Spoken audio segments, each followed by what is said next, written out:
Silent Hill TDS, J. Leo, Hitchhikers,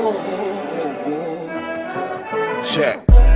I'ma spit fire and propane. Keep a little baggie of some veggies, your romaine. Zombie ass bitch tryna eat up the whole brain. While this bummy ass nigga still asking for more change. Get your taste buds lit, popping right under your tongue. Lighting up a sharp strain, feel like it's chopping your lungs. Smoke another leaf to the head, feeling like Danny Phantom. Got a medicine jar in my car full of zany samples. Running with the factions with my rations getting low. Get down on the floor, blood races like I'm whipping blow. Shit show for show, I don't know, I just release and go. Can't hear what you're saying, this sweet too loud and you're speaking low. Johnny smoking haze in a blaze, I got heat to throw. Then I'm let the heater flow and send it to the heat below. Think it's a game, I pick the dice before you let him roll. Think I'm insane, but from the start I never had control. Have you ever danced with the devil in the pale of the moonlight? Have you ever laid with a demon with the flames by your bedside?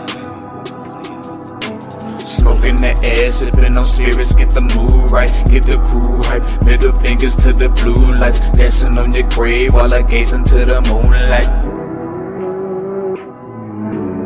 Rolling through the city, heart is empty, but I'm feeling frisky, knowing I can make it even though these niggas want it in me. Got some rolling papers and some bitches, yeah, we getting litty, feeling out of place. Fuck it, I got my niggas with me. We on a long road, smoking trees and bagging hoes. Love is faded, I'm jaded, consequences are never told. Running out of character, the real me is getting old. Facing the facade, 50 shades, and I fall below. I'm on some new shit, underworld a new bitch. Your loose lips tangle you up, I guess this news fits. I do this, spitting some fire in meth doom. Hits the sun god, bringing some light. Now watch your mood switch, hieroglyphs when writing scripts. Namaste but conquering, conjuring some spirits in the valleys where they die and quit. Just a gladiator on a righteous tip, still sharp and steel, but I'm colder than the Arctic gets. What's up,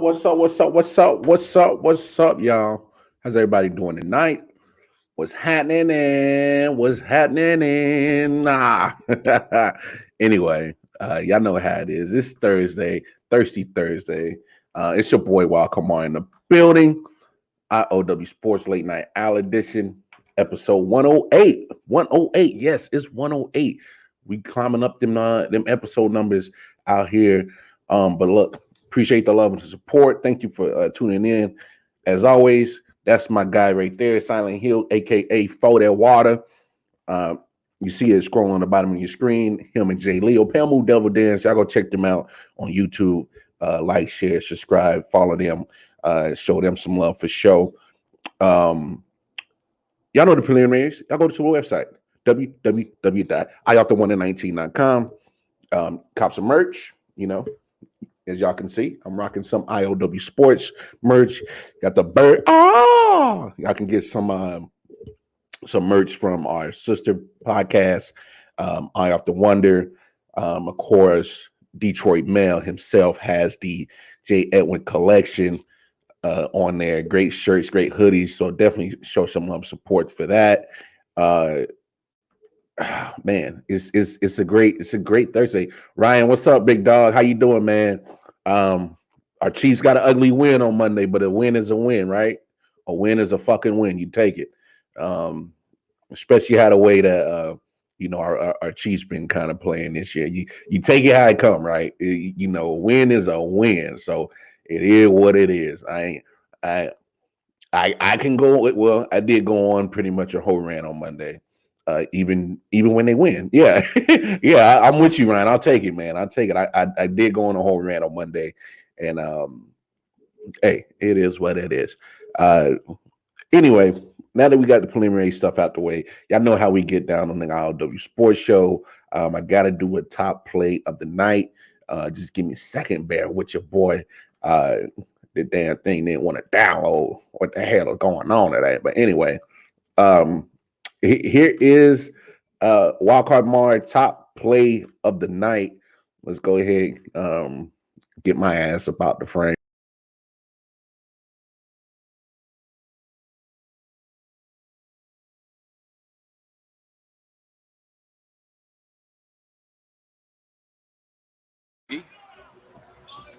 Capella on the bounce. Trey cuts and off the glass to Capella. And that's just having your eyes up. Trey gave a look at him and put the ball off the backboard. Capella knew what was happening, finishes it. I love it. Another smart move. Well, the Hawks really scrambling here defensively. Clarkson going up and in. Oh, he finally gets one to go. And a tough one at that. He had to earn it. Right over Clint. 4:45 to go before halftime. Hawks by 2. Trey gets around Whiteside. Checks his options. And there is Whiteside blocking Capella. And that's pure athleticism. He's so long. Capella on the bounce. Trey cuts and off the glass to Capella. And that's just having your... That's how you do it right there. When you see Clint Capella go, well, look out below. Here he comes. Don't play by the Hawks. Unfortunately, they did not win. It's all good. It's all gravy. Hey, you can't win them all. Shit happens. You feel me? It happens. So that's your Wild Card Mars top play of the day. I missed Monday's rant, but trust me, mine was worse. My wife hates me now. Man, I hope you wasn't in there like going like batshit crazy, Ryan. We still won, man. If you are in the doghouse, you better do whatever you can to make it up to wifey. All right, make it up to wifey. Get it right. You don't want to have. Come on, man. What's the old saying? Happy wife, happy life. I mean, I think that's what they say. I don't necessarily subscribe to it, but you know, hey, if you want to, you know, at least keep some kind of happiness in your life, you better keep wifey happy. Hey, that's what they say. That's what they say. Real quick, I know baseball ended. For all my baseball heads out there, there was some news. Buster Posey, great catcher for the San Francisco Giants. He is calling it a career. I mean, what else can you say? Buster Posey, man, the guy, especially at catcher, you're pretty much an anchor for your team. You definitely got to have a good chemistry with your pitcher. When you're calling games back there, making sure that making sure that you yeah, happy wife, happy life is right, dude. Yeah, you better keep wifey happy, man. He did play first base, but he was primarily a catcher.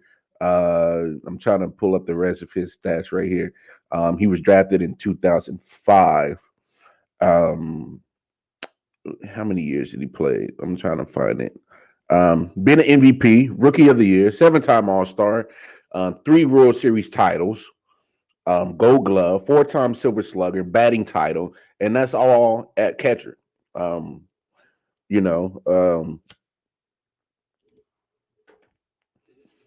Catchers don't have the, not the glorified position. It's definitely a rough and rugged position, and if y'all remember, Buster Posey was the catcher that got hurt because of a collision at home plate, which pretty much made Major League Baseball kind of change the rules on that. It was primarily because of him. I mean, I just read out the stats, man. The guy was a baller at catcher, so especially in that sport of baseball, they've been having a hard time trying to keep people tuned into baseball anyway. So it don't help when some of your big stars aren't there. So they lost him for a season. So that he was the reason why Major League Baseball went to those catcher rules. Make sure you can't make contact with them going into home plate. And the catcher actually has to make a pathway for the runner. So he was the reason for that. That's similar to a Brady rule. I'm not saying he's great like Brady, in comparison to baseball, but I'm just saying, he was a star that, got hurt, and that's the reason why you have those situations. So he's calling the career. Shouts out to him. Giants got a big hole to fill at catcher. 107 win team. So they're losing an anchor, a big piece of their team that helped them get that 107th win. So They'll be in the market for a catcher. So pretty sure by the time the winter meetings start next month, they'll be in that sweepstakes to get one of the top catchers. Because you got to replace top talent with top talent. So good luck with that. I'm glad the Royals don't have that issue. We still got Salvador Perez. Whoop, whoop. Anyway, Nick's going to join me tonight. We'll definitely talk about Thursday night's game with the Jets and the Colts. I was expecting a different outcome. Well, I was expecting a different game, period. But we'll get more in depth when that happens, when Nick shows up. But man, a crazy week in sports when it comes to just life shit. Let's talk, America. Let's have a real talk. Of course, we know about the Henry Ruggs situation. The John Gruden situation was crazy. And some of these cats just aren't learning, man. They're not learning. Now, in the NBA, we got another owner being investigated for possibly, being racist and misogynist and saying other few things. Man, this is nuts. So let's take a quick peek at this and hear about the allegations that are being thrown at Phoenix Suns owner Robert Sarver. ESPN's Baxter Holmes. The report focuses on Phoenix Suns owner Robert Sarver, who is accused of overseeing an organization that many employees have described as toxic and sometimes hostile. Holmes interviewed more than 70 current and former Suns employees who've been part of the team throughout Sarver's 17-year tenure. And according to the report, Sarver has used racially insensitive and lewd language repeatedly in the office and displayed conduct that employees describe as inappropriate and misogynistic. Multiple current and former employees also told ESPN about conduct by other members of the Suns leadership team that they felt contributed to the work environment. While none of them said Sarver was involved in those incidents, many did feel that Sarver's own conduct contributed to a culture that affected how some other managers within the organization treated their employees. In Baxter's piece, the NBA offered this statement in response to the Suns organization, to the reporting on the Suns organization. And this is from NBA spokesperson Mike Bass, who said the league has not, quote, received a complaint of misconduct at the Suns organization through any of our processes, including our confidential workplace misconduct hotline or other correspondence. If the NBA issues a further statement, we will bring it to you here on SportsCenter. Let's bring in our insider, Adrian Wojnarowski, with more on this, because you have to immediately look that. Nuts, y'all. These owners, man, y'all got to figure out this is a new day, new time, man. This is a blow to the Phoenix Suns because they haven't started off the NBA season on a good note. You just was in the finals, came up a game short of accomplishing that. You were so close. I don't know. Of course, we're not going to know the outcome of the investigation, but this is a huge distraction to a team that's already struggling. It's a black eye to that organization. It's a black eye to the NBA. I don't get it. How these owners continue to put themselves in situations that just, can easily be avoided. Let's be honest.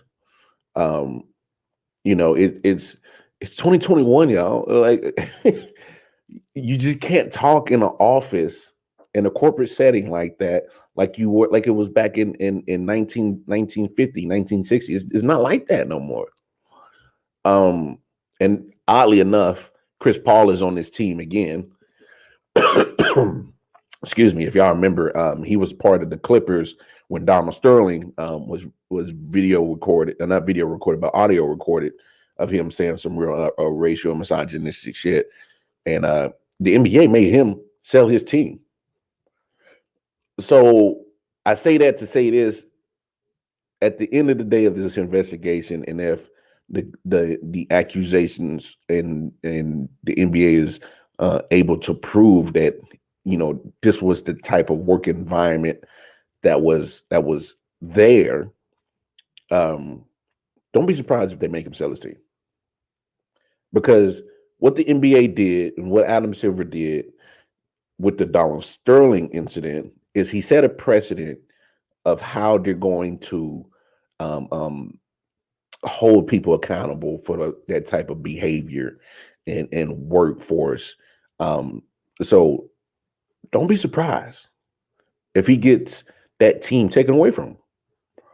And how silly is this that you getting a huge investment taken away from you because you don't know how to conduct yourself in a professional way in the workplace? It's nuts. It's crazy. Like I don't get how you don't understand of being respectful of other people. Whether it's their sexual orientation, race, religion, if they are qualified to work for you, they're qualified. Hire them, but you can't, be disrespectful and ask them in return to just be okay with making you rich. Am I missing something? Like I just don't understand this whole, putting yourself in a negative atmosphere like that, or making or creating a negative workforce environment. I just don't understand it, especially when it comes to, your employees, the ones that are doing the work that get you rich. I don't get it. I don't get it. I don't understand it. You know what I'm saying? So don't be surprised if they find this man was creating that work atmosphere, that they gonna make him sell his team. And I will be shocked if they don't. Like I said before, the NBA just made an owner about how long has it been? 6-7 years ago, they made Donald Sterling sell that team because of similar actions. Come on now. NBA has already set the precedent. They've always been kind of, progressive and things like that. Now you see the NFL starting to do it. The NFL, of course, like stated earlier, the whole John Gruden situation. Emails from years ago, from like 2010, when he was working for ESPN, and that came back and bited him in the butt. You know what I'm saying? I'm gonna bring that clip back in because I'm curious to hear what Woj has to say, because y'all know Woj knows everything in the NBA, so I'm pretty sure he has something to say. Okay, what about past history? What process will the league go through then in determining whether to conduct a further investigation into Baxter's report? Sage, the expectation now is that the league will launch an investigation into the reporting in Baxter Holmes' story. They have yet to do that. They're obviously reviewing the reporting now. And then ultimately, I think for the NBA, this could be a lengthy investigation based on cooperation of team employees. There are, in the story, numerous denials from Robert Sarver about his behavior. Do those denials continue? Does he have a different conversation with the league? And certainly, current and former employees, Baxter's reporting is, that there are some initially, who are very open to the idea of sitting down with the league, and in his reporting, have been waiting for the chance to be able to discuss their experiences in Phoenix with the NBA. And again, this is just an expansive investigation. 17 years Sarver has been there, but even as much of a decade that people are consistently saying this has been going on. So the next question has to be impact, immediate impact and future long-term impact. What can we expect that to be at this early stage, Woj? Well, I think the immediate impact, you start significant leadership and on that team. James Jones as general manager, Monty Williams, their head coach. I want to stop it right there because Woj is speaking on some stuff that I kind of just spoke on, but I'm not going to say I'm conflicted. I'm just like, you know, all these people saying this stuff, they're talking about they interview about 70 people in this ESPN report, but you got a coach, Monty Williams, who is black, James Jones, who's your general manager, who is black. The NBA is majority black.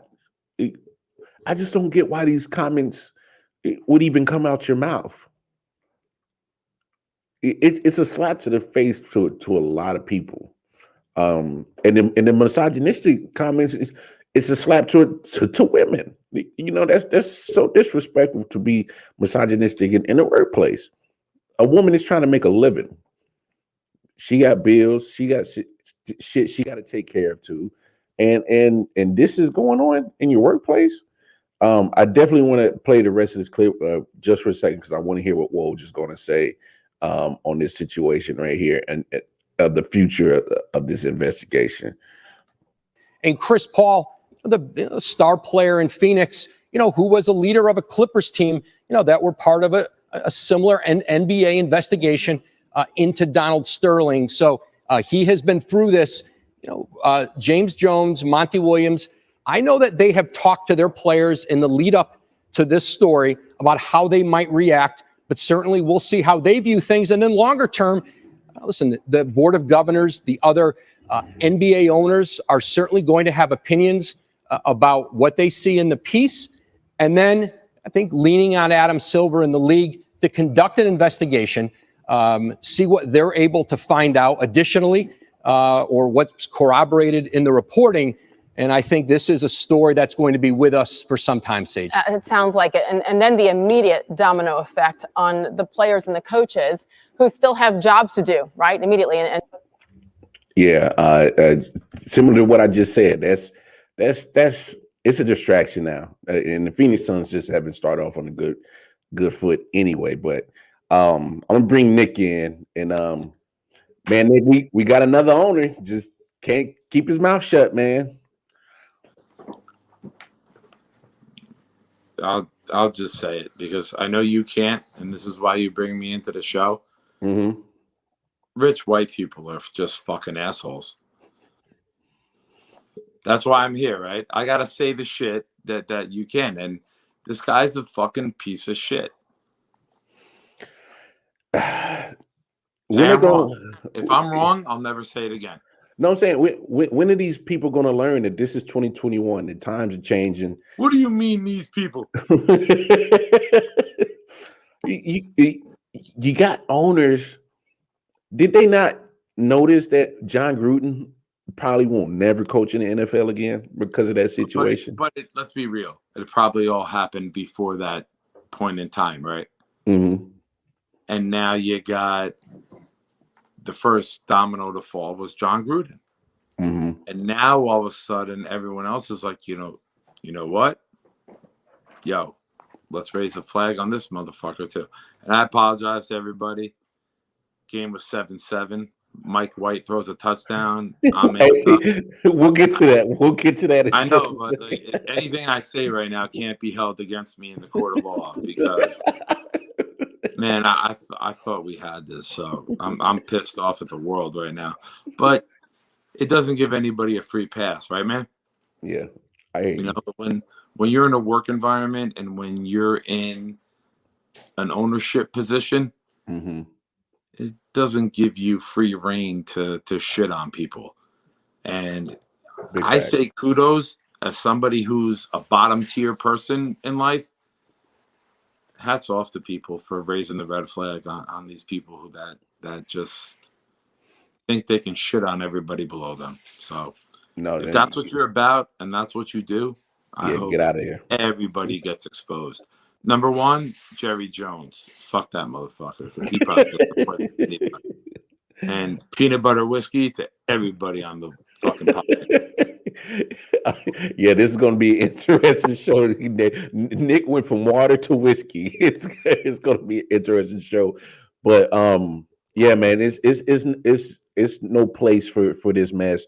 And like I said earlier, if it finds out that he was creating this type of work environment, I won't be surprised if the NBA makes him sell a team like they did Donald Sterling. Anything less to me is just unacceptable. So, 100% right. if he's and Donald Sterling happened what 5 years ago, 5-6 years ago, something like that. Yeah. And before the Donald Sterling thing happened, we were nowhere near the cancel culture. Mm-mm. So if this shit happened, it's a wrap. This dude's done. You know what? I'm still curious on the investigation with the Washington football team. I know they fined them with $10 million or some shit. That's a slap on the wrist to Donald Sterling. Not released a single thing against them. They released it against Adam Schefter. They released it against the team president. They released it against John Gruden sending emails. Yeah. But they have not said a thing. There's rumors that they were sending pictures of cheerleaders topless. They were making these cheerleaders get topless at team events. Wow. That's nowhere to be found. So they was turning that shit into the Animal House. Wow. Yeah, they were doing bachelor parties on the regular at team functions. And now you only expose John Gruden? Stop it. Selective anger don't work, man. Selective outrage does not work anymore. The NFL is they're doing whatever in their power to make sure that emails do not surface. They are going to go through hell and fire before they release them emails. But they got a bigger problem because there's people on the Senate on the Senate that's coming after him and telling him to release the emails. So they got to deal with the government. They got to deal with the government at some point in time. The only thing that the football team has going for them is that they're located in Washington, and everybody in that corrupt, infested town protects one another. That's just truth. I don't give a shit what people say. That's truth. Hey, man. Everybody in that town has each other's back. And that's why John Gruden got exposed before anybody on the Washington Redskins at the time got exposed. It's crazy because they only found the John Gruden mess because they was investigating the Washington football team. Yeah, but you know what they did? They did that crazy fucking 10-inch mirror and deflected that shit right over at him instead of in their home. Oh, he was the fall guy, of course. He was definitely the fall guy. Bullshit, man. Complete bullshit. It's complete and utter bullshit. Man, we had an episode on I Often Wonder, me and Mel did, about the parallel of society and sports. And then you deal with situations like this. Now you got the Phoenix Suns guy. You had the whole National Women's Soccer League was corrupted by misogynistic pigs. The Mets, the New York Mets, I don't know how the owner of that team still has that team because they have had numerous of inappropriate actions that were found from managers, general managers, and that ownership has their team. So I don't know how that's still happening. And then now you got this new case with Adam Anderson from Georgia. This dude, the edge rusher? Yeah. I didn't hear that. Well, he's no longer on the team of Georgia because he has since been accused of rape today. And so I haven't seen early second moving up, made the first late round pick. Holy shit. Yeah. We don't know all the details of the situation. It's just accusations, but because they are accusations, they've already dismissed him for the team and they've already kicked him out the school. Wow. It baffles me on how the parallel of society and life and sports sometimes just intermingle, and you see a reflection of shit that happens in sports, and you see the same shit happen in the real world. So, at some point, man, I would love to separate this shit.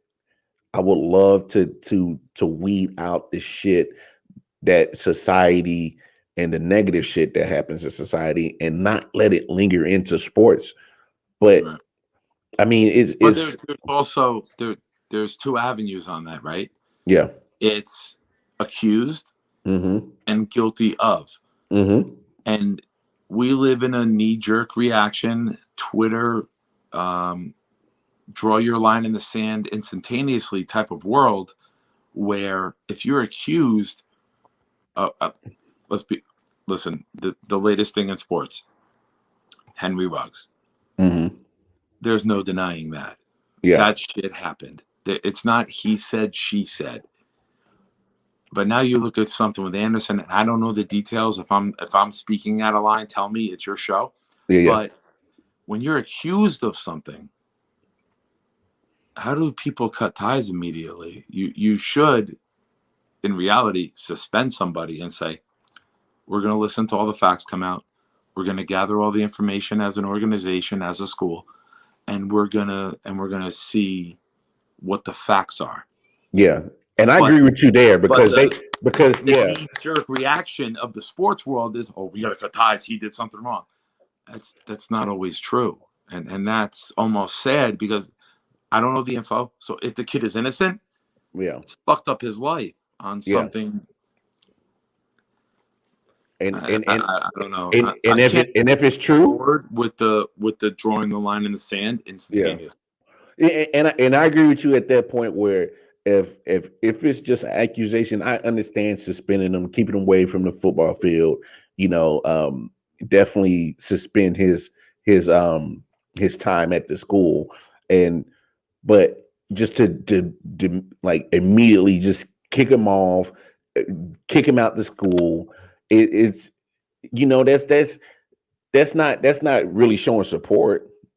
And unless you know more than we do, yes, right? Like if there's a video like Ray Rice punching the woman in the elevator, or if there's Henry Ruggs car accident, if there's something so concrete evidence that you're like, you know what, we got to cut ties from this dude now, to save face, then I respect that. And maybe we haven't seen it yet, but I don't know. I don't know.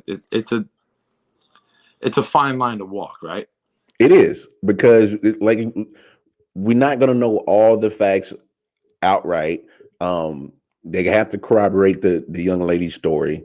I hope it didn't happen because I have daughters and you have a daughter, and rape is something that we take very serious, and is nothing that we will ever condone. So we hope that it's not true. Oh, don't get me wrong. If my daughter or even your daughter or any friends of my daughter ever say this happened, I'm going to be the one that's got to be canceled because I'm going to go hurt motherfuckers. Oh, no doubt.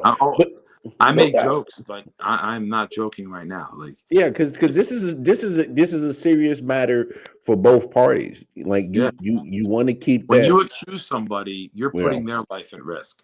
Yes, but it should also, and I'm not saying this is the case here, but if you're accusing someone, your life should be at risk, because if you're trying to do that to just hurt somebody, your life should be on the line too, because those stories have happened. Yes, they have. They have happened. 25 years in prison. A guy just got falsely accused, and he was in prison for 23 years. And then he gets released, and then they went after the woman. You can't do that, man. You can't just say shit to hurt people. Yeah, and we hope this is not the case. It's a very, very crazy world. Very crazy fucking world. But let's kind of kill the negative bad mood. I didn't talk enough negative shit so far, just to kill time till you showed up. But let's go ahead. Man, the floor is yours, bro. Because we see the Jets gear, and I was with you today, bro. I thought y'all boys had a chance, man, and they did, and they did. And it was 7-7 when Mike White got knocked out, right? And unfortunately, he got hit on the hand. He did. And you can see I'm gonna address the defense first before I go into the offense, right? Oh, I didn't expect that, bro. I'm a defensive coach. I'm a defensive guy. And we didn't have a chance in this game because we did not commit to stopping the run. And you knew what they was going to do. I think they ran for like 270 on us. It was the most rushing yards in the game this season. And what was the key to the game? You called it. You called it. Stop the run. Yeah. Make Carson Wentz one-dimensional. And when Carson Wentz can continuously hand the ball off and the game is not in his hands, Colts have a chance to win. 260. So, 260 rushing yards, man. Yeah, and you've been a team that's been very good against run. Yo, Nick, close the door if you're gonna have goddamn TikTok on. My bad. No, you good. Close the door now. So you're not putting yourself in a position to succeed because you know what the Colts wanted to do. They don't want to put the game in Carson Wentz's hand. They want to put it on Taylor. Oh yeah, they threw some screens. They had some runs to guys that you've spoken about and you really are big on. And I think you saw an athletic Colts offensive line manhandle an athletic Jets defensive line. And this is why in my New York Jets mock drafts that I do, I'm picking Kenyon Green, guard/tackle out of Texas A&M, and I'm picking Jordan Davis, absolute 335 mauler out of Georgia. Now you put that mauler Davis next to Quinn Williams, and Williams is your athletic guy, and Davis is your double team badass. You're not getting run over like this. And then you add Carl Lawson. And then maybe you add another pass rusher. You see a team that if the matchups are right, they have a chance. Well, you saw they ran away from Quinn Williams pretty much that whole game. They made sure they stayed away from him. Because the Jets lined Quinn Williams up on Quentin Nelson a lot, and he was neutralized. Yeah, he was. I watched Elijah Vera Tucker on offense.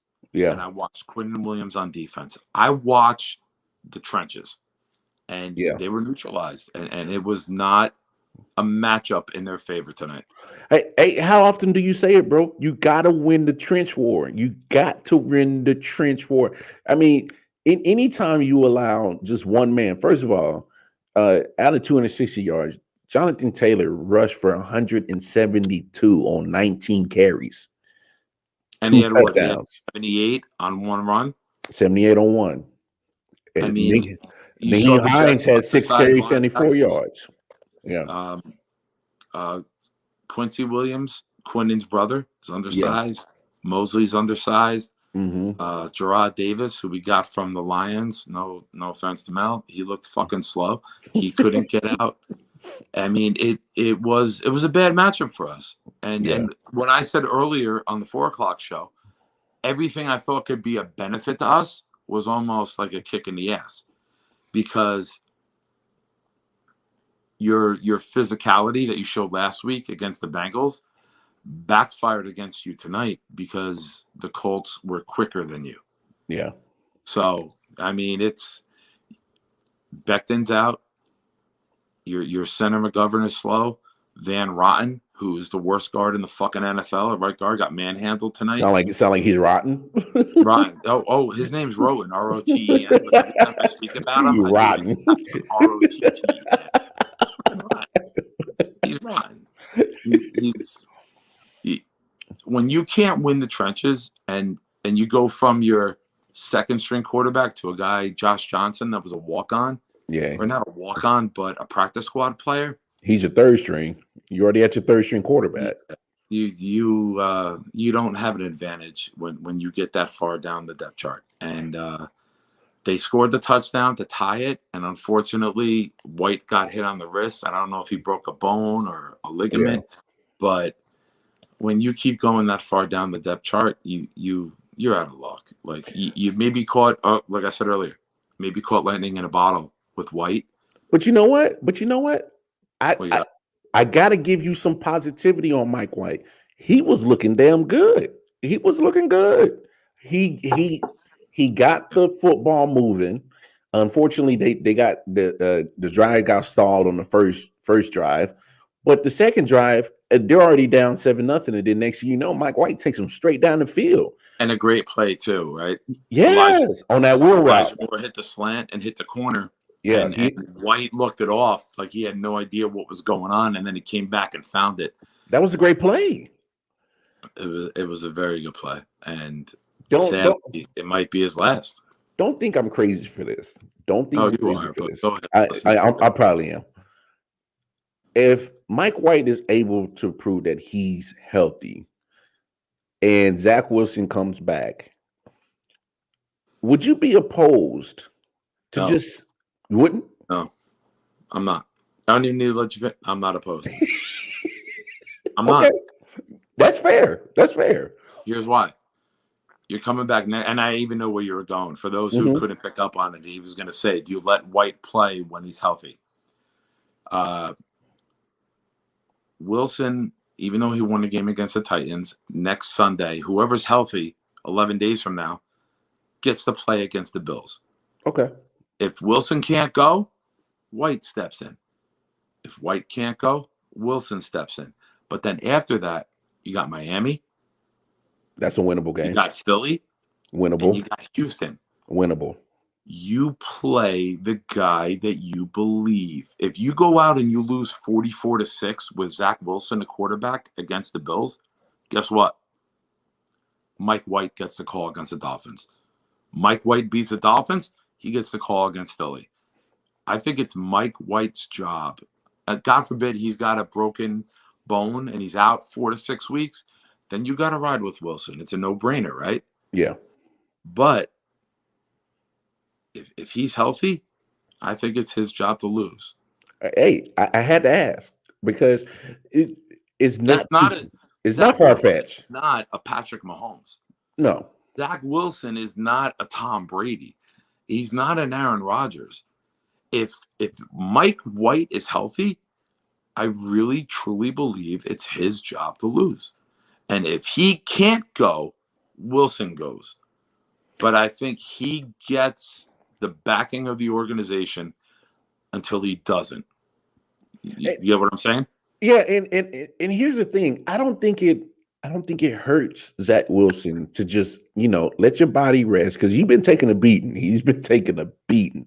It's okay to let your body rest. You can still be in tune with the team by being active, being, of course, being active in the quarterback room, being active at practice. You can still help with the game plan. I think that would help him and benefit him because you're seeing it not just from the field view, but the eye in the sky. So you can see where you can make and take opportunities to make certain throws and when not to. So I think that'll help him. It wouldn't. I don't think it hurts his progression as a quarterback. In my opinion, I think it actually might help him. You know what I'm saying? When you see things different. There's this crazy fascination. Mark Sanchez broke it down, and I know people laugh when they hear Mark Sanchez's name. But Mark Sanchez broke it down, and he said the year before he was drafted, Flacco and everybody was resting quarterbacks. Chad Pennington. A lot of guys in the early 2000s were getting rested. Pennington waited 36 games before he got into it, right? Jets were 1-4, 37 games. They were 1-4 before he stepped in 2002 and took them on a playoff run. There's a lot of guys who get drafted and then they sit. And then in 2009, all of a sudden, everybody started getting played immediately. And then you're seeing a lot of guys fail and bomb and out of the league. Yeah. Like Sanchez included. Like, I don't know. I have no shame in sitting Wilson, who played at BYU, a small school, and didn't have a very competitive schedule. No, he didn't. You know what? Whether it's Joe Flacco, whether it's Mike White, sit your ass down, study, learn, and then when we're ready, we're going to put you in. And I think that's a trend you might start to see again. And I hope you do, because too many guys are getting burned playing before they should. But Because, and I agree with what you're saying, because it benefited Patrick Mahomes sitting. All right. Mahomes, Rodgers, It benefited Brady, Rodgers. Yeah, it all these benefited guys, Brady. all three of those guys sat. You know, Even Roethlisberger sat. Russell Wilson came in immediately. Well, those two are anomalies because the quarterbacks that was ahead of them, they were just better than. but they're guys who were drafted who started right away. I got you. Instantly impactful. Yeah. Right. Like, go ahead. Name the top. Herbert is a rarity for stepping in what he did. Burrow's a rarity for stepping in what he did. Sanchez was the 5th overall pick. He was a handoff guy, defense, run game type of quarterback. Flacco stepped in, but Matt Ryan stepped in, flopped. Yeah. Name me the top quarterbacks in the league, and that just started. It is, trust me. Right now, that list is small. That list is small. There's no shame in sitting on the bench, You're adapting right. to the NFL game, learning how it works, and then when you're ready, play. Like this, you're not paying these guys $75 million anymore off the bat, like you did Jamarcus Russell, right? Yeah. You're those days are done. $32 million over 4 years, which is only $8 million a year, which is shit in the NFL.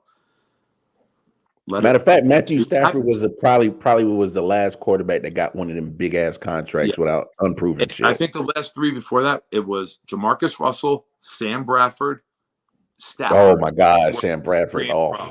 And Bradford kept getting injured. Yeah. And Stafford had no cast. He had nothing. A couple casts because he was hurt, but he had no supporting cast. There's no reason to throw these guys into the fire. Let them learn. Stop the Twitter knee-jerk reaction of this guy's got to play now. We got to see what he could do. He's the franchise. We drafted him number 2, number 3, number 1. Fuck that shit. Let the kid learn and evolve. Well, Trevor Lawrence don't have that opportunity because they didn't have it. Wait, hold on. No. Hold on. Hey, come on, you taking it out. You taking it out my mouth because they traded away Gardner Minshew, and I know people want to shit on the Jaguars, but Gardner Minshew, if you look at his stats, he had like 20 plus touchdowns and like under 5 interceptions. So the dude he was a cult hero down there in redneck Florida, and they were like, you know what? We don't want a controversy. We're gonna let the kid play. And once they declared they were gonna let him play, if he couldn't play, they would have let Minshew ride it out for a year. But they were like, you know what? We don't want fans chanting his name. We don't want him to be the focal point. Let's move him. Yeah. And then go from there. Yeah, and they also had Tamo, so Tamo.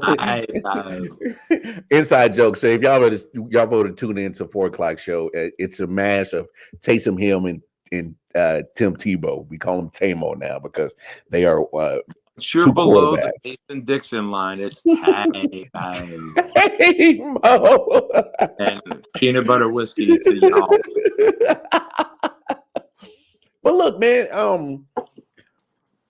there is some positives that you got to take out of this game because they didn't quit, man. They did not quit. They was getting the shit stumped out of them, and I know the score is 30-45 in this 15-point game, and people, say what you want. It was garbage time. The coach were playing prevent defense. It still don't matter.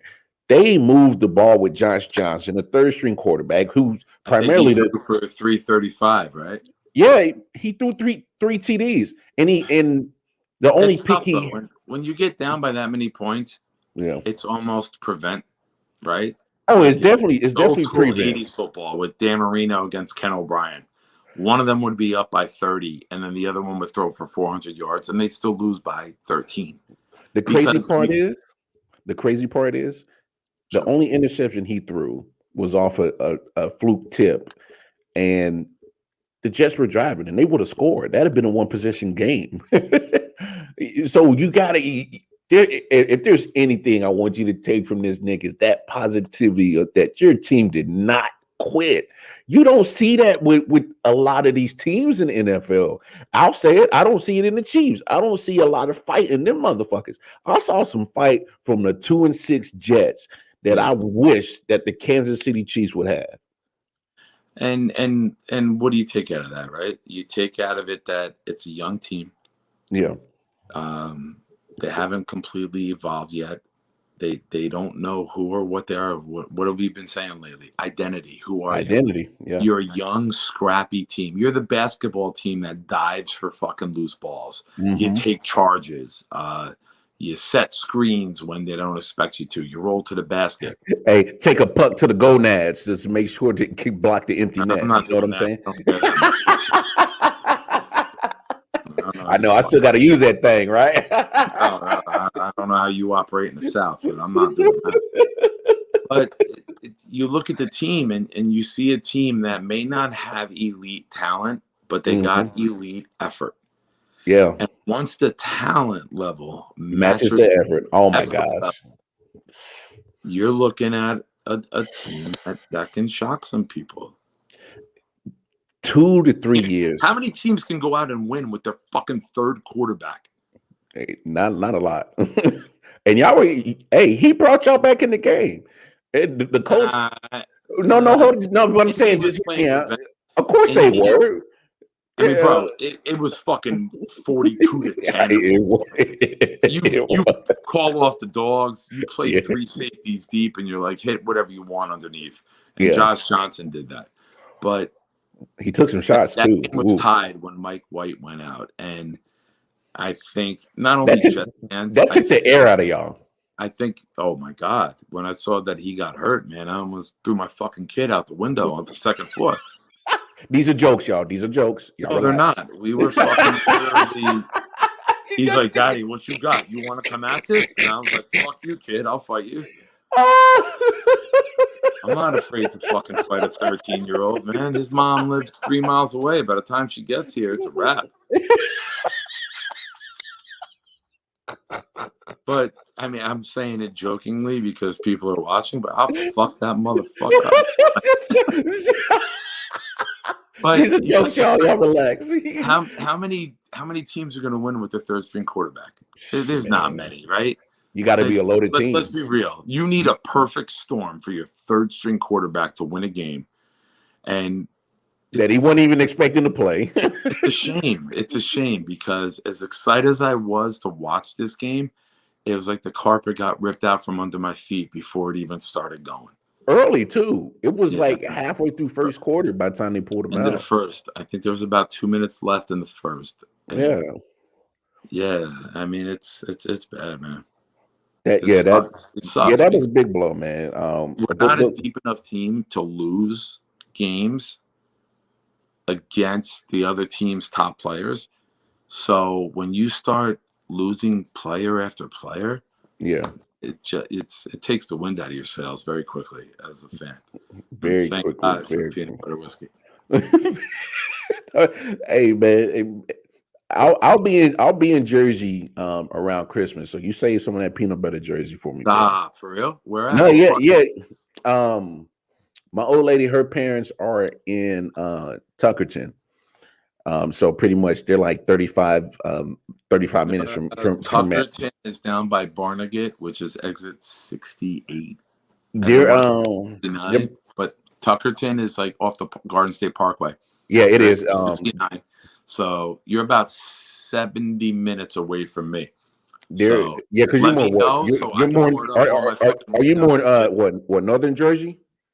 I'm central. Like I'm middle. I'm Woodbridge, right where. Woodbridge. Oh, I'm familiar with Woodbridge. Because she grew up in Jackson. Okay, but if you're going to Tuckerton, let me know when you leave because that gives me plenty of time to board up my fucking windows and lock my fucking doors so you can't fucking harm me. Hey, me and a couple of homies might have a homie night in AC. So if we do that, we'll make it happen. So we'll eat some Vic and Anthony shit. But no, there's now that you speak about effort and things like that, like a couple of games that I'm looking at, I know we're going to get a good matchup with the Chiefs and the Packers minus Aaron Rodgers. And look, it's so the world works in mysterious ways. If there's a game that the Chiefs need to grab, and the perfect storm is happening, there's no Aaron Rodgers, man. There's no Aaron Rodgers.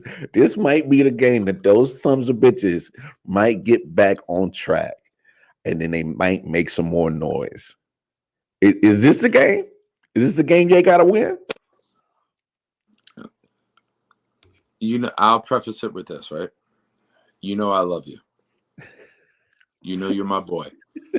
You know that you're not somebody that I spit hate at. I'm being real. I'm being 100% real right now. Like we bust balls. I think. Bro, I feel like you lifted me up to drop the damn hammer on me, dog. I'm realistic. I'm being 100% realistic. You're not somebody that I'm gonna root against just to root against. I consider you my boy. I consider you my friend. But I'm gonna say this. I said it earlier. You are not a team that has shown me you have it figured out. And that's nothing against you. Hey, if I don't disagree with you. 48, if I saw the Chiefs putting up 48 and they were losing, giving up 51, I'd be like, yo, your offense has it figured out. But you don't. So as of right now, man, I got to stand by my football analysis. And this is nothing against you and your team. But they squeaked by against the Giants. They lost to many teams. If we get on the show Monday at 4:00 and the Chiefs score 44 and the Packers only score 17, I will sit here and I will take my hat off and I will say, you know what, Lamar, I was wrong. They had their backs against the wall and they fought their way out. But we have not seen the Chiefs do that yet. The game against the I think it was the Bills, Hill had 7 catches for 47 yards and didn't even score a touchdown yet. Yeah. Normally Hill gets 7 catches, 180. He's got 2 touchdowns. It's not even halftime. And everyone's like, oh, this fucking game's a wrap. Fantasy games are over. NFL games are over. I don't know. I don't want to say the game has passed Andy Reid by. Oh, no. I'll say it. I'll say it for you. You could say it. You could say it. Go ahead. Andy Reid is so afraid of adjusting. I don't know if he can do it at this point because he's been. Does he know how to? That's what I'm afraid of. I don't think he knows. I don't think he knows how to adjust. Because he's always been praised with the McCoys, the Detmers, the McNabbs, Alex Smith, Mahomes. He's always been praised as, I've called him, the quarterback whisperer. Quarterback guy, yeah. Quarterback whisperer. Like he's the Jennifer Love Hewitt of the NFL. He's the whisperer. Same size titties, too. Same size titties. But when the league adapts to you and you can't evolve anymore, that's what starts to come out that the game has passed you by. And just look at Gruden. That Raiders offense is actually gaining more yards, scoring more points since they dropped his ass. You can't make this shit up. If the game passes you by and you don't adjust, you're prehistoric, man. You can go ahead and fossilize your ass. I'm not disagreeing. You got a point, but I think you may be looking at blinders, right? Like you're a Chiefs fan, and you're full of hope, you're full of optimism, you're full of talent, and you think, hey, we got this. Hey, we can adjust. Honestly, Nick. Lamar, we've been saying this since week 2, and they haven't adjusted yet. Nick, I find it very hard for them to adjust against the Packers defense. So out of literally, this is the glass of water I've been drinking since the show. I barely drink anything. That's vodka or gin. You can't fucking No, but bro, it's literally, this is about as much optimism as I have, and I still got this much to drink. My optimism level is really shrinking as fast as fuck because, like I said earlier, if I can get the fight from a 2-6 Jets and put that in a 4-4 Chiefs, look out NFL. But they ain't shown it. So anything that you have said, I won't ever disagree with it because I'm looking at the shit on the field. I'm looking at it on the field. You can't tell me that they got the fight. You got to figure the Chiefs and the Jets are on opposite ends of the spectrum. The Chiefs are up here, and they've been an elite, powerful, explosive, knock you out of the fucking park, score 5 straight touchdowns. Yeah, read that. I can't read that. You got to read that. Yeah, I know you blind. No, Ryan is he's another fellow Chiefs fan. He said Chiefs are going to kill Green Bay this week. But Ryan, I'm not optimistic about that. I don't know how you could say that. I don't know how you could say that. And you struggled with the Giants. Like if you take Rodgers off the Packers, you're looking at the same. At the Giants, you're looking at the same team. You're looking at the same team. I don't know how you hope they do. I'm not being a dickhead. I'm not being an asshole. I'm not shitting on your team. But I don't know how you could sit here with what you've seen so far this year and say, we got this. Because the Packers defense went into Arizona without and shut down a high explosive offense. Without Alexander, without Adams, without Scantas Calding, without the other guy, the top 3 receivers. And they ran the ball and beat you and beat the Cardinals. And the Chiefs have a terrible run defense. You can be very confident going into this game. Look, I said it to you even before Aaron got hurt, or got not hurt, but got ruled out because of COVID. I'm like, Packers are the favorite in that game. They just are, and I still think they're favored to win. When have you ever seen a 10.5 point swing with one guy going out? I still favor the Packers. I mean, honestly, you have to. Their defense is better. Their offensive line is better. The run game is better. Our rush defense can't stop the run or nothing. Listen, can the Chiefs win this game? Of course they can. Yes. But going in, based off history and based off what you've seen this year, period. Just based off what you've seen this year. What's the word I'm looking for? Based off of recent history. Their patterns, right? Yeah, their system, based off their play calling. As much as you want them to win, you cannot go into this game confidently, and that's why, as somebody on the outside looking in, I'm taking the Packers. Penalties and turnovers, shitty play calling. It's so much sides of the ball. On both sides, yes. Like I told you earlier, and I know you didn't bring it up, but if I see motherfucking Dan Sorensen or Ben Neiman 56 or 49 on the field, I'm gonna throw everything on my fucking TV because those assholes do not need to be on the field. Period. I'm telling you, I can find 2 hobos in the city of Kansas City that can play better defense than them motherfuckers. But they're not going to intercept the ball because it's going to have like fucking barbecue sauce all over it. Fucking barbecue down there. I've never been there, but that barbecue is fantastic down there. We're going to make a trip to my hometown because I need you and Mel to taste some of that fucking barbecue. It's going to change your life. I will admit, I'm a pussy. I do not do spicy. I do not. No. It's not spicy. It's savory. All right. But I add this to it. If the Chiefs win this game by 37-17, we can all look at it and be like, all right, they did what they were supposed to do. But if they lose 20-17, like they beat the Giants on Monday night, it's another week that they haven't figured it out. And until they figure it out, week 2, week 3, week 4, what I keep telling you, everybody can go back and look. I was confident this team could figure it out. I was confident this team had the talent and the coaching to overcome the storm. Yeah. But now we're in week 8. And you're only 1 win ahead of the Jets. We I'm in week not. 9. We in I'm week not. 9. Oh, We that's in right. week 9, and we're Bye. talking about the Yeah. same shit from week Yeah. 2. Until you show me consistently, Yeah. we got it. Yeah. You don't. I got you, brother. And trust me, I'm right there with you.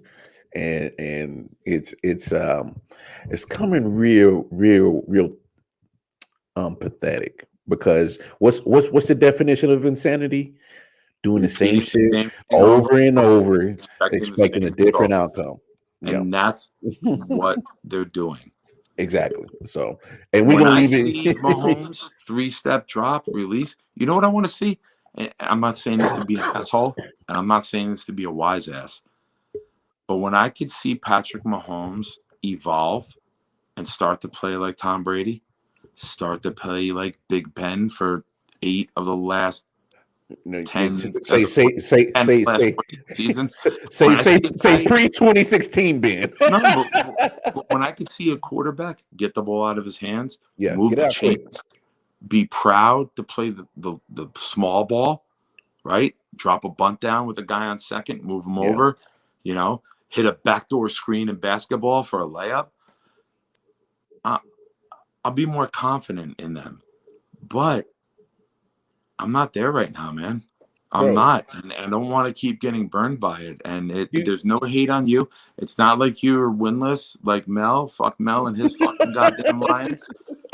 I'm done picking the Lions. I picked bye week this week, bro. I picked bye week this week. By Sunday night, they might beat Detroit's team or Canada's team. I'm sorry, but it's pathetic almost that bro, a coach and a quarterback at that skill level can't figure it out. That first drive, I was looking at it. They took the ball and they went straight down the field. And then you know what pissed me off was second down. They decided to get cute and do that old fucking little trick play where Kelsey took the handoff in the shotgun, tossed it behind his back to Mahomes for the Mahomes to throw a pass that didn't even come nowhere close to being caught. And I'm like, why the hell would you do that? You're at the 4-yard line. And then, of course, the next play, he's holding on to the ball too long and then trying to find somebody and then doink off of McKinnon's forehead and then interception. And I'm just like, y'all did all that work to finally try to beat cover 2, and then you still throw an interception. I'm just like, I'm over this shit. You know what that was? That's some Bishop Sycamore shit. But you can laugh, right? But it's, what do I constantly say? If you don't have your identity, you don't know what the fuck you are. You panic. That's panic. We don't know who we are, so we got to try shit outside of ourselves. But when you're confident in who you are and what you do and how you execute, you don't need to go outside of the playbook. Man, I'm about to roll up a whole bunch of blunts and I'm going to send it to the Chiefs facility. Y'all need to have a kumbaya around the bonfire and fucking send it to me, man.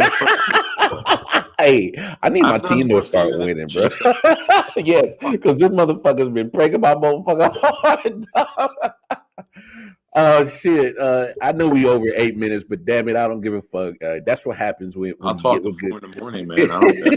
That's what happens when you get with good friends and you talking sports. And but look, man, It's always a good time talking with you, brother. I love you having me on, man. This is some good shit, man. I really appreciate this. Oh no, come on, man! It's always a pleasure to talk to our favorite guest. That you're not even a guest. Say it. Our favorite homie at I.O.W. Sports, Big No, Nick, our Nicka. Hey, be good, bro. Bro, thank you for having me, man. You know, it's Always a blast. pleasure, Always man. get on with you. And it's sad that Mike White got hurt because I think America got robbed today. Oh yeah, they did. I think America got robbed out of watching a very quick, decisive quarterback. And what is this? OKC beat the Lakers by 3. Oh, come on, don't bring it up, bro. I'm done talking. No, Lakers look like trash. Hey, look, we over it. Damn it, you just took me down another rabbit hole. But I just saw the TV behind. I got the TV behind, man. I know. I got it on over here, bro. So LeBron didn't play tonight, and he's going to be out for a week for abdominal strain. And this is already his second time missing time, like multiple He's not out games. from abdominal strain. He's That's out what he from a says. Twitter insult. Fuck that, man. He's out from a Twitter insult. But I think this is why you bring in Russell Westbrook. You still need some kind of star power because Absolutely. LeBron is he's going to do this. He's going to rest. He's going to take his. He's not going to play all 82 games, and then he's already having two different injury situations. So that's why you bring in Westbrook. I wish they would have brought in Buddy Hield. That's just me, but hey, I'm not the GM. I'm not the GM. We discussed this. I'm a big Buddy Hield fan back from Oklahoma. Yeah. He's a spot up shooter, and that's something this Lakers team is missing. And I think I don't know if it was a show without Mel, if it was a midnight show, but something I said was, do you bring in Westbrook because at this point of LeBron's career, you gotta rest him. Oh, yeah. And you need that,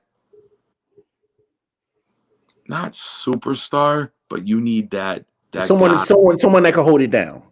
You need that guy who can fill LeBron's shoes half-assed and distribute the ball, get it to Davis, penetrate, kick.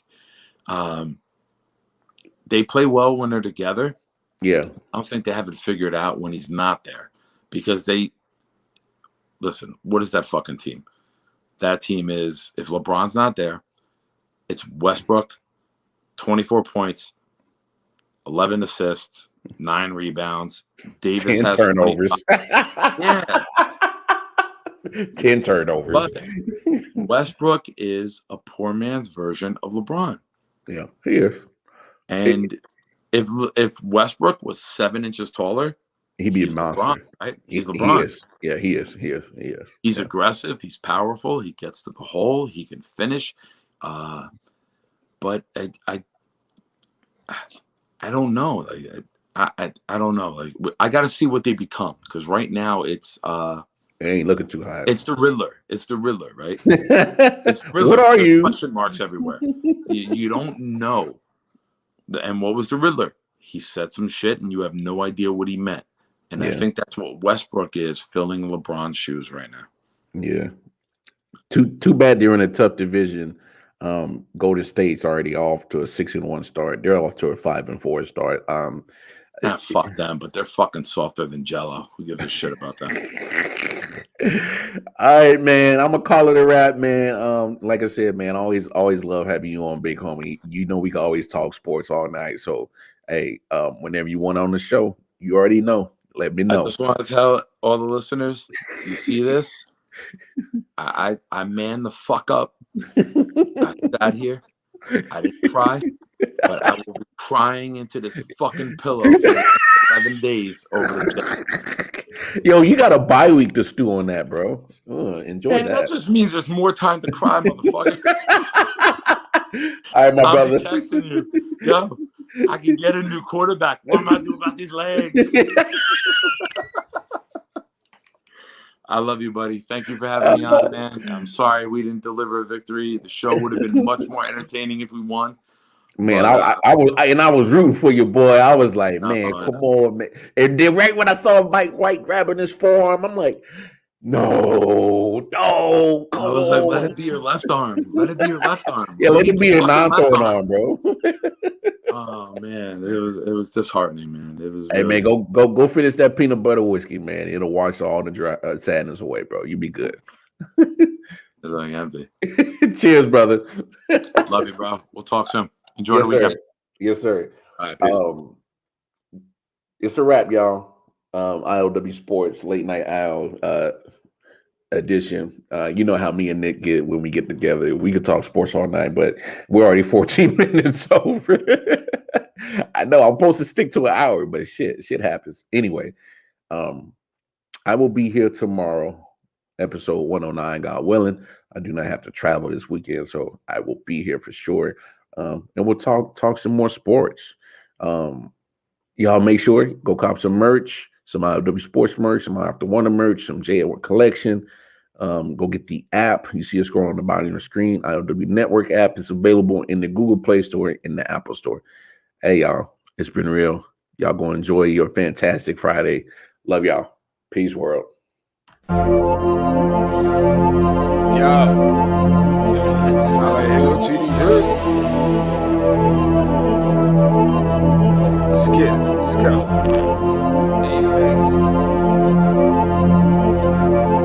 Yeah. Alright, let me get serious this time.